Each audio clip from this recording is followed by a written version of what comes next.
Halo pemirsa, sesudah Natal, seminggu kemudian Tahun Baru. Wah, pesta terus ya. Dan berbicara tentang pesta, pasti tak lepas dengan kue-kue manis yang selalu tersedia di dalam pesta-pesta. Nah, kali ini saya berada di depan sebuah kafe yang bernama Sweet Surrender di negara bagian Virginia yang selalu menyediakan berbagai kue-kue manis aneka rasa. Dari sini kami akan mengajak Anda ke San Francisco, kota yang dikenal dengan jembatan Golden Gate-nya. Sesudah itu kami ajak Anda juga ke desa yang tenang tentram di negara bagian Ohio, Pennsylvania, dan Indiana. Karena sekarang turun salju dan dingin sekali, yuk mari kita ngopi dulu. Toko roti ini baru dibuka 10 bulan, tapi cukup banyak pelanggan yang datang ke sini. Letaknya tak jauh dari gedung Departemen Pertahanan Amerika yang dikenal dengan Gedung Pentagon di Virginia. Kami punya banyak pelanggan dari Pentagon, orang-orang militer dan mereka yang tinggal di sini, jadi bisnis kami cukup bagus. Pemiliknya, Salah Maghrawi, asal Maroko, membuka bisnis ini karena pengalamannya dalam membuat kue yang ia dapatkan dari negaranya dan dari Prancis. Kami membuat semuanya sendiri, tidak membeli apapun dari luar, kecuali minuman. Rasa kue kami memang agak lain, gabungan dari Eropa dan Amerika.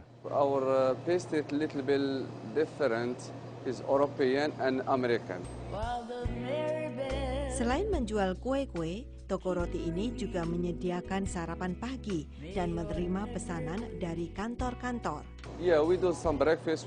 Ya, kami menyediakan sarapan untuk kantor-kantor, pesta, dan rapat.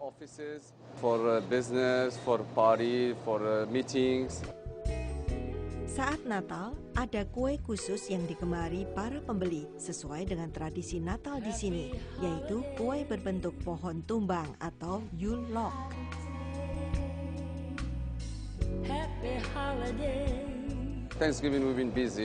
Waktu hari Thanksgiving, kami menerima banyak pesanan aneka pie, pie labu, pie apple, dan arbay. Dan hari libur selalu sibuk. Ternyata favorit kue tidak hanya datang dari para pembeli. Salah sebagai pemilik dan pembuat kue juga mempunyai favorit tersendiri. Favorit saya kue pistachio arbay, seperti yang Anda lihat berwarna hijau ini loh. Juga coklat mousse, campuran dari coklat putih, coklat susu, dan coklat pekat. Bisnis kue tidaklah semata bisnis, namun juga memerlukan keahlian khusus disertai seni menghiasnya agar menarik dan mengundang selera. Dengan hanya dibantu oleh 6 pegawainya, bisnis toko kue Salah tetap berjalan lancar.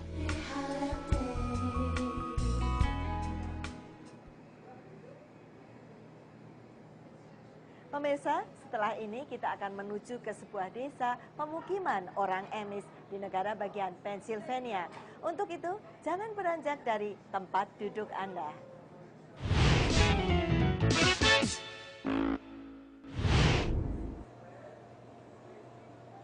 Pemirsa, pernahkah Anda menonton film Witness yang dibintangi oleh Harrison Ford dan Kelly McGillis?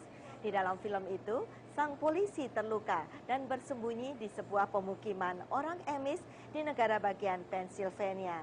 Siapakah sebenarnya orang Amish itu dan bagaimana gaya hidupnya? Ikutilah cerita saya dari sebuah desa di Pennsylvania. Amish adalah suatu aliran agama yang memisahkan diri dari aliran Mennonite pada akhir abad 17. Mereka berasal dari Jerman, Inggris, Skotlandia, Prancis, dan Swiss. Sebagian besar dari mereka tinggal di Pennsylvania dan Ohio. Banyak aturan aliran Amish yang mengikat warganya untuk tidak mengikuti modernisasi. Mereka juga tak mau diambil gambarnya, jadi sulit menemui mereka, apalagi mewawancarai. Karena keunikannya itu, desa Lancaster, tempat mereka bermukim, menjadi daerah tujuan wisata. Amish Village adalah salah satu tempat khusus yang menyediakan tur bagi wisatawan untuk melihat gaya hidup orang Amish. Pemirsa, tak semua orang menyukai adanya teknologi canggih, apalagi yang merusak lingkungan dan polusi udara.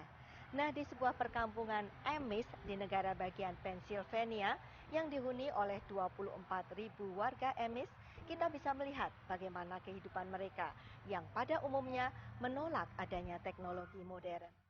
Masing-masing keluarga Amish memiliki lahan pertanian dan peternakan. Mereka tak mau menyekolahkan anaknya di luar lingkungannya. Anak-anak pergi ke sekolah Amish hanya sampai kelas 8. Setelah itu mereka membantu bekerja di ladang orang tuanya.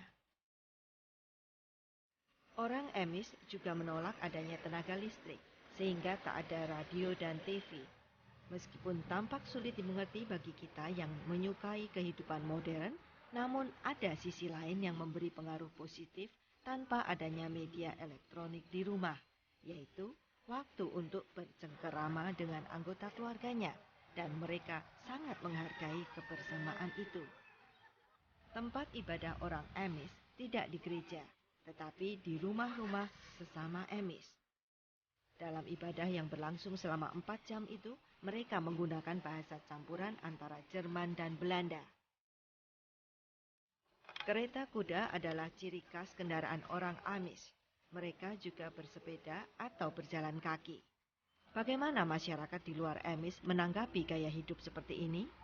I think the difference between the Amish people and regular people living today in today's society, I think they don't have to deal with the type of stress as much as we have to deal with, in the sense that they don't have as far to travel for work, especially with the rising gas prices and stuff like that. But also,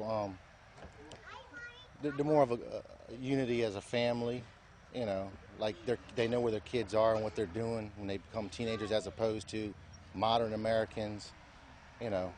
Like I have 2 kids behind me, and I know like the 9-year-old, he's going to be a teenager in a few years, and hopefully he stays intact with the family and doesn't run out and come in, you know, late hours of the night. I just think it's a nice way to live. It's simplistic, and you know, it's a good way. Para wanita Amish pandai mengolah hasil ladang mereka menjadi aneka macam selai. Mereka juga dikenal terampil membuat berbagai kerajinan dari kain perca. Dengan alat sederhana di sekitar mereka, sederhana pula lah hidup mereka, seperti yang digambarkan dalam buku The Amish and Plain People. Hampir tak pernah didapati orang Amish naik mobil. Bila malam tiba, derap kuda yang menarik kereta Amish menghiasi jalan saat mereka pulang ke rumahnya.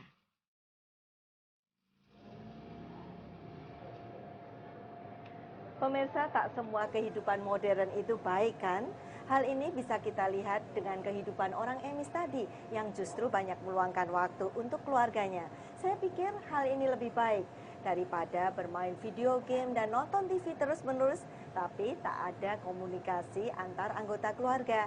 Nah, untuk melihat kehidupan mereka lebih dekat, kami ajak Anda ke sebuah kota lagi di negara bagian Indiana. Tapi saya akan kembali sesudah pesan-pesan ini.